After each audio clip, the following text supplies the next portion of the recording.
Welcome back to TechKidFX for another Vechain price prediction update, and in this video I'll be giving you the latest developments that have been happening here on the Vechain chart, which at the time of this recording has continued to hold above the 20-day MA, which is now acting as support. We have also managed to break above a key area of resistance at around the $0.02436 mark, and right now we are trying to battle out another key resistance zone at around the $0.02517 mark, and a break above that resistance zone could trigger even higher prices to fully maximize my target areas in the formation of these wave 3 that I have right here in red. And before I give you further technical analysis, first give this video a thumbs up, subscribe to the channel, and also check out the channel membership. And allow me to continue with the video here on the 4-hour chart by first giving you a brief of what has been happening, and also give you the next target areas that I'm expecting to play out, and also give you the short-term scenarios that I'm expecting to play out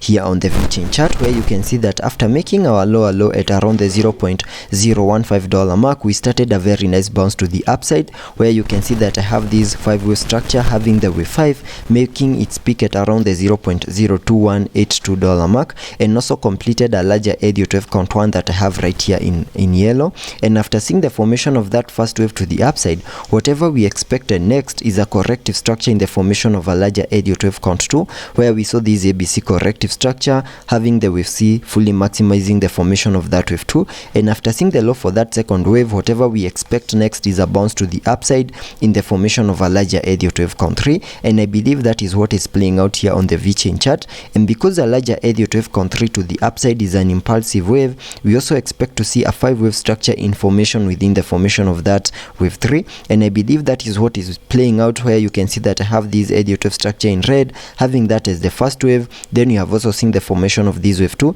and I believe whatever we are seeing at the moment is the formation of this wave 3 before we can expect a wave 4 and then a wave 5 to fully maximize the formation of this larger Elliot wave count 3.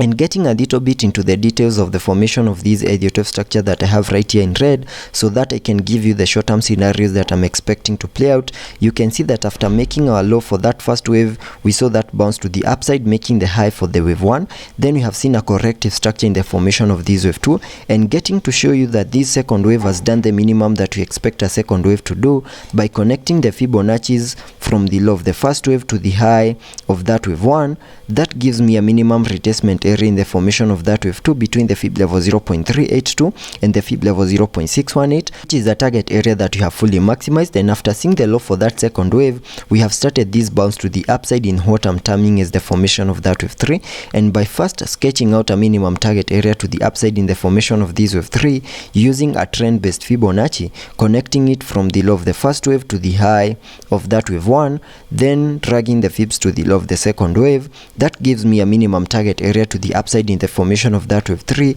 at the fib level 1.618, which perfectly lies at around the $0.03094 mark, and that is the minimum that I'm expecting Vechain to do in the formation of this wave 3. And for that move to also play out, we need to manage to break above this resistance zone at around the $0.02522 mark, and a break above that resistance zone could trigger the price of Vechain to continue pushing even higher and fully maximize the formation of this higher Elliot wave count 3. And also, given that we have the support of the 20-day MA here on the 4-hour chart, we have massive support that we need for us to continue unlocking higher prices. So that is what I'm expecting here on the short-term scenarios. And once we see the formation of that wave 3, then we can expect a wave 4 and then push even higher to fully maximize the formation of that larger Elliot wave count 3 to the upside. And before I give you the long-term scenarios that I'm expecting to play out, allow me to first take a look at the indicators, where you can see that on the RSI we are trading at around the 56 mark, meaning we have massive room on the RSI to fully support the formation of this wave 3. And also taking a look at the MACD, on the MACD we have been able to print a bearish cross, but we are yet to see an increase in that selling momentum. So let's be patient and see how the MACD continues to unfold fold. And jumping to the daily chart to give you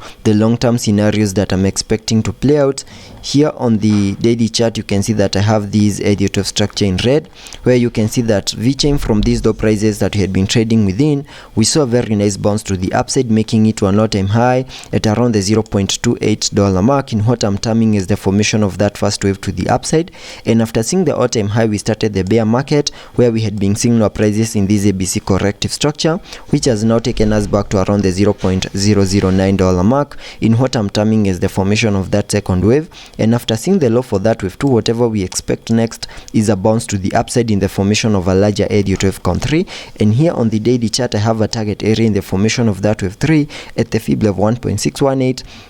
which perfectly lies at around the $0.46277 mark, and that is the minimum that I'm expecting that higher Elliot wave con 3 to the upside to do. And that is what I'm expecting also on the short-term scenarios and also on the long-term scenarios. And let's be patient and see how that plays out, and I'll be keeping you updated.